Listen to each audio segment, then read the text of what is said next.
Resumen del Corán. Suras del Corán. La palabra Corán se deriva de qara'a, leer, y significa lectura, o lo que debe ser leído.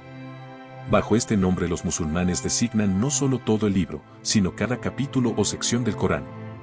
Los judíos llaman también todas las santas escrituras y cada una de sus partes con el nombre de qara'a o mikra, palabra cuya raíz y significación es una misma. Se da algunas veces al Corán el título de Forcan, de faraka, dividir, como los judíos emplean perek, que tiene la misma raíz, para indicar una sección o parte de la Biblia. A veces es nombrado también por antonomasia al-Molseaf, el tomo, al-Kitab, el libro por excelencia, al-Dikr, la admonición. Algunos pretenden que la palabra Forcan significa distinción, como para expresar que el Corán distingue lo verdadero de lo falso, lo lícito de lo que no lo es. 1. Los escritores maometanos alaban mucho el estilo del Corán. Hay gusto, en efecto, en los pasajes en que imita las maneras y frases poéticas, empleando alternativamente uno por otro los tiempos del pretérito perfecto y del futuro, y pasando de la tercera persona a la primera o a la segunda, además de la primera a la tercera, como los profetas hebreos. Es conciso, adornado de figuras a la oriental, embellecido muchas veces por floridas y sentenciosas expresiones. Se eleva hasta lo sublime, y es magnífico describiendo la majestad y los atributos de Dios. Creen los maometanos y aseguran los árabes que el idioma del Corán, y por consecuencia, el dialecto usado en la Meca en tiempo de Mahoma, es todo lo que hay más puro y perfecto. Este dialecto se diferencia no obstante hasta tal punto del moderno, que la lengua del Corán se enseña en el día en los colegios de la Meca, como el latín en Roma. Aunque el libro está en prosa, las sentencias acaban generalmente por una rima, a veces es interrumpido el sentido por ella, y a veces también se encuentran repeticiones que no son necesarias. Pero los árabes, que tienen tanto gusto en estas consonancias, hacen uso de ellas en sus más acabadas composiciones, que además embellecen con frecuentes pasajes del Corán y con alusiones a su contenido. La admiración que este libro les inspirase deriva principalmente de la belleza del estilo, y del cuidado con que Mahoma trató de embellecer su prosa con el encanto de la poesía, dándole un sentido armonioso, y haciendo rimas los versículos y periodos.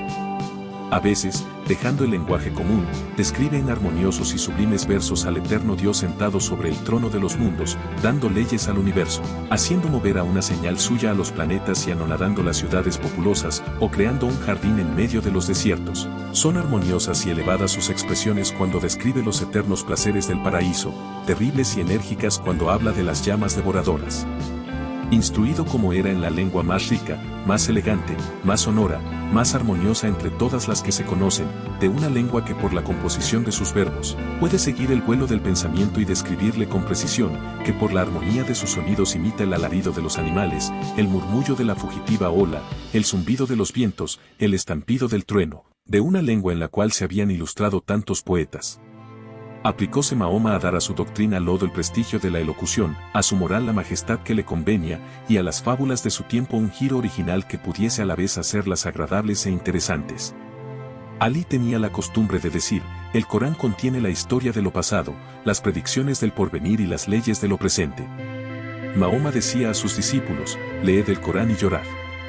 Si no lloráis ahora, os veréis forzados a llorar más un día. Tiene por único dogma el Corán la unidad de Dios, de quien Mahoma es el profeta, por principios fundamentales, la oración, la limosna, el ayuno, la peregrinación. La moral que se encuentra en él, se funda en la ley natural, y en lo que conviene a los habitantes de los países cálidos. Mahoma ha compuesto su libro, introduciendo en él muchos artículos tomados de la Biblia, muchas ficciones o fábulas sacadas del Talmud y mezcladas a otras que le proporcionó su ardiente imaginación. Poco método y riqueza real se encuentran en él. En el calor del entusiasmo o de la vanidad, hizo Mahoma consistir la verdad de su misión en el mérito de su libro. Desafía audazmente a los hombres y a los ángeles a alcanzar a las bellezas contenidas en una sola de sus páginas y tiene la presunción de asegurar que solo Dios puede dictar es la incomparable obra maestra. Semejante argumento tiene fuerza cuando se dirige a un árabe devoto, dispuesto a la fe, cuyo oído se encanta con la bella armonía de los sonidos, y que es incapaz de comparar esta pretendida obra maestra con las demás producciones del espíritu humano. No debe admirar que los musulmanes llamen al Corán la escritura excelente, o el libro glorioso, o simplemente el libro como los cristianos griegos designan el Evangelio. Por consiguiente el Corán, Es tan respetado entre ellos, que no se aventurarían a leerle sin haber cumplido a lo menos la ablución prescrita antes de la oración, y si un infiel le tocaba no evitaría la muerte sino abrazando el islamismo. El califa Omar ordenó que en tiempo de las dos fiestas Al-Eid Fitr y Al-Eid Adha de Mi, que contiene 6.243 versículos o periodos, fuera leído a pesar de su extensión desde el principio hasta el fin. Relando y Marraxi nos han enseñado a propósito de esto, que los maometanos a imitación de los masoretas judíos, han numerado no solo los capítulos y los versículos, sino hasta las palabras y las letras del Corán, y esto a fin de impedir toda especie de corrupción, de trastorno o de alteración de texto. Los doctores musulmanes hacen observar que por un privilegio milagroso siempre ha conservado el Corán un texto uniforme en sus diferentes ediciones. Fue publicado enteramente por Mahoma en el espacio de 17 o 18 años, tanto en la Meca como en Medina, a medida que le era revelado, es decir, según el legislador tenía necesidad de hacer hablar a Dios. Cada revelación se refería a las necesidades del momento, a las exigencias de las pasiones y de la política.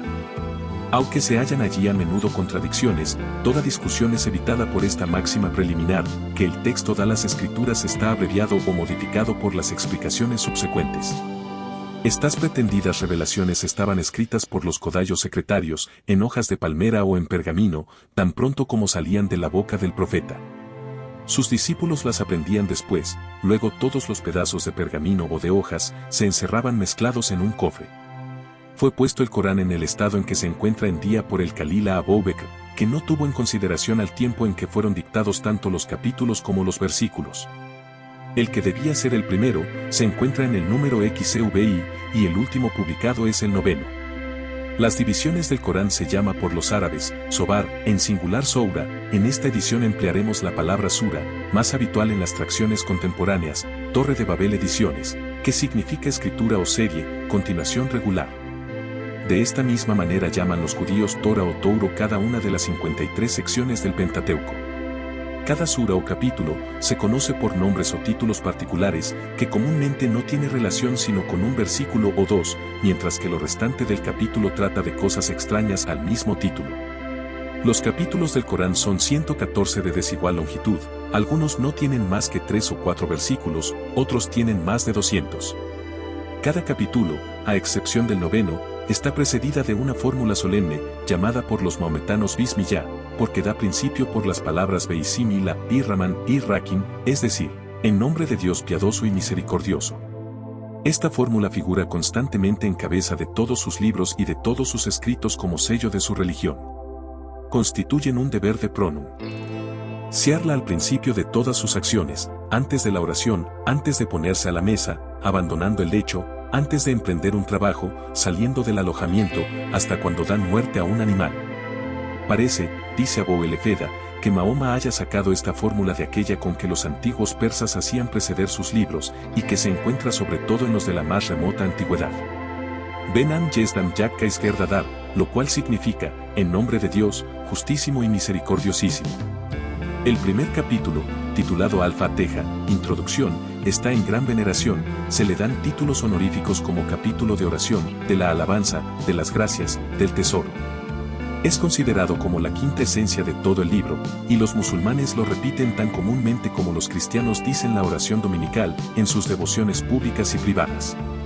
Es repetida en el Salat al-Joma, es decir, en la oración pública del viernes, a cada ricat o inclinación de cabeza. El doctor Abou el-Sadat ha escrito una obra titulada Dabat al-Fatiha, en la cual trata de la excelencia de la primera sura del Corán. Este código de leyes y preceptos contiene, como ya hemos dicho, 114 capítulos y 6.243 versículos, en los que se cuentan 77.639 palabras y 320 y 3.015 letras. Al principio de los capítulos se encuentran caracteres que los comentadores explican de diferente manera. Los más sabios de ellos pretenden que son signos misteriosos, cuya inteligencia está reservada a solo Dios. Algunos sostienen que su significación ha sido revelada al profeta, y le será también a los justos cuando gocen la beatitud del paraíso. Geladeddin sale del paso comúnmente diciendo, Dios sabe lo que estas letras significan. El abad el-Asi asegura haber encontrado el significado, y deduce reglas exegéticas no solo para el Corán, sino también para nuestros libros santos.